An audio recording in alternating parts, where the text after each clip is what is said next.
The signs were all there, I just didn't see them. Look, if you've ever gone through a painful breakup, there's a very good chance you've uttered those exact words. It's a universal agonizing realization, right? But here is something absolutely fascinating. A licensed marriage and family therapist with over 16 years of clinical experience hears this constantly from couples, and he wants you to know something incredibly validating. You didn't miss the signs because you were foolish. You missed them because your brain was literally running an entirely different operating system. So let's dive into this. Welcome to this explainer. Today, we're taking everything you think you know about dating red flags and turning it completely upside down. I'm promising you a real paradigm shift here. We're moving away from those shallow internet listicles that just tell you to run for the hills at the first sign of a flawed human being. Instead, we're going to build a solid clinical framework for understanding what is actually happening when we date. Here is our roadmap for today. First, meet the representative. Second, your brain on limerence. Third, the attachment style filter. Fourth, a clinical framework. And fifth, red flags that actually matter. We're going to uncover the hidden psychological systems at play here. All right, section one, meet the representative. So the primary reason early dating red flags are so notoriously hard to spot is surprisingly simple. You aren't actually meeting the real person yet. You are meeting what therapists call the representative. You can kind of think of the first few months of dating like an extended job interview. Your partner isn't being maliciously fake. Rather, their nervous system is unconsciously running this highly refined survival program that basically says, be appealing, be easy, please don't scare them off. The representative gives you a polished highlight reel. They text back promptly. They remember your dog's name, and they conveniently omit their anxiety, their avoidance, or how they completely shut down during an argument. It's an unconscious strategy designed purely to secure attachment. And you can really watch how this builds over time. In month one, you get that flawless highlight reel. But the thing is, the representative doesn't just retire all at once, it fades gradually. Around month three, you'll start noticing minor inconsistencies. Maybe they cancel plans they would have previously moved mountains to keep, or they react to a tiny disagreement with surprising intensity. By month six, the representative begins to crack under the actual stakes of a real relationship. As the source material brilliantly puts it, in calm weather, everyone looks securely attached. It's only when the stakes get high that the underlying attachment patterns are forced into the light. Moving right along to section two, your brain on limerence. Okay, so if the representative is what your partner's doing unconsciously, we need to shift gears and focus on what your own brain is doing to blind you. Enter limerence.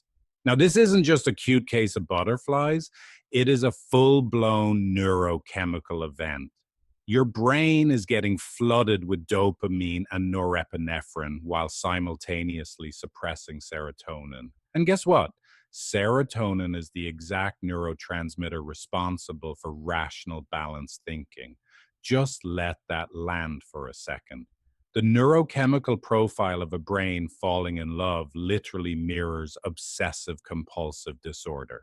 Limerence chemically suppresses your threat detection system, fundamentally impairing your ability to evaluate risk in a partner. Notice how limerence basically puts fiery, heart-shaped glasses over danger. Take intense early jealousy, for example. Limerence whispers in your ear, wow, they just care so much about me. Nobody has ever wanted me this badly. But under a realistic magnifying glass, jealousy in the first few weeks before any real bond is even formed isn't passion at all. It is a preview of how they manage their own anxiety. It's revealing a potentially controlling, insecure attachment style. Oh, and this trap is an absolute classic. Someone dumps their deepest, darkest trauma on a second date like a bucket of tangled wires. Limerence tells you they trust me so deeply. We have such an incredible connection. But the reality, this premature vulnerability is called emotional flooding. It's an unconscious bonding shortcut used to create a false sense of intimacy without actually doing the slow, less dramatic work of genuinely getting to know you. Which brings us to section 3, the attachment style filter. So we have the representative hiding the truth and limerence actively suppressing your internal alarms, but your unique childhood wiring acts as a personal filter, dictating exactly which of these early red flags you'll instinctively ignore. Let's look at anxious attachment first. If you have this style, you likely grew up in an environment where love was pretty inconsistent. You learned that to maintain connection, you had to turn up your signal, be louder, more intense, pursue closeness aggressively. You basically became biologically wired to tolerate intermittent reinforcement. Because of that background, your radar gets entirely warped. Anxious attachers will completely ignore emotional unavailability and breadcrumbing because a partner running hot and cold just feels familiar to them. Chaos literally feels like home. But conversely, you over detect threats where there are none. A secure partner takes a few hours to text back or just needs normal space after a long day at work, and your nervous system screams abandonment. Now, contrast that with avoidant attachment. If you lean this way, you grew up where emotional needs were dismissed or met with real discomfort. You learned that safety meant decreasing your signal. You became highly self sufficient, and independence became your armor against the world. So, the crucial point is how the specific filter operates on a date.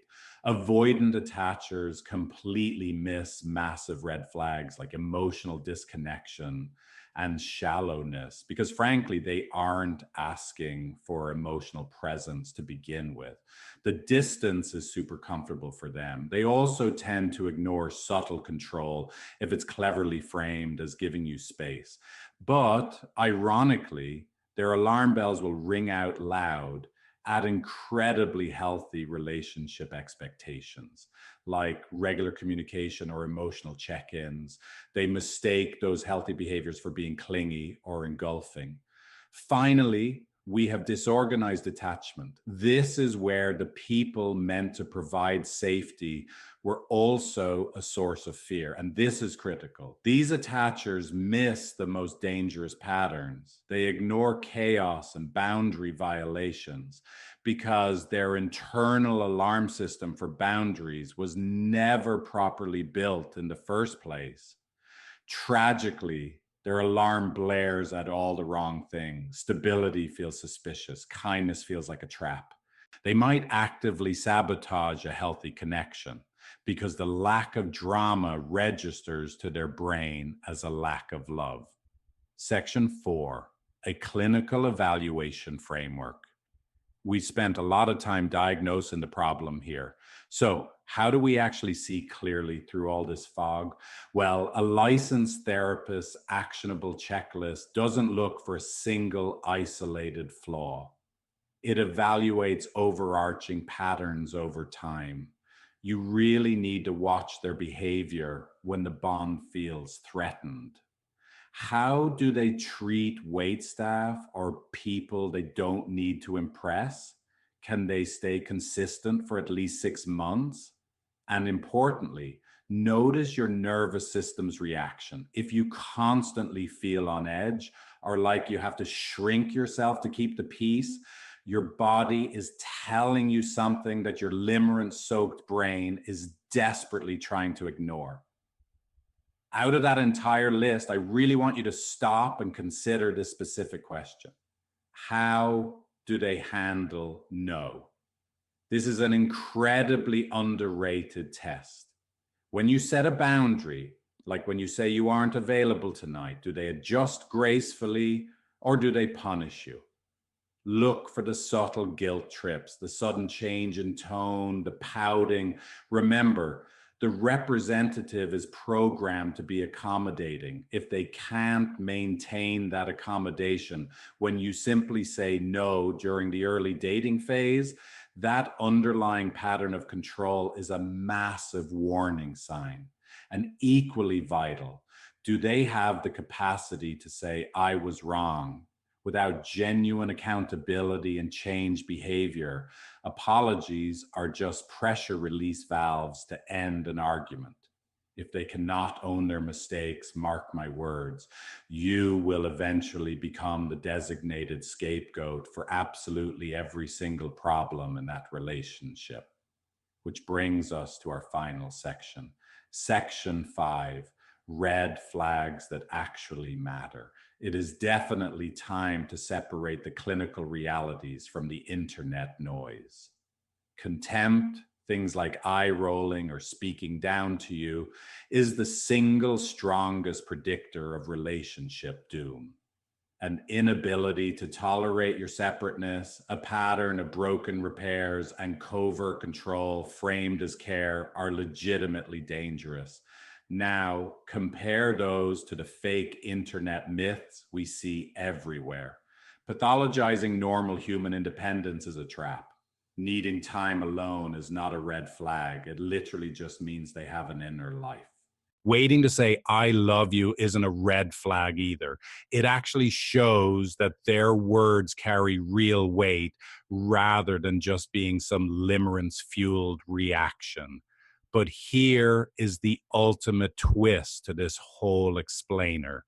The pop psychology approach tells you to scan your partner for defects like you're a quality control inspector on an assembly line. But doing that lets you completely off the hook.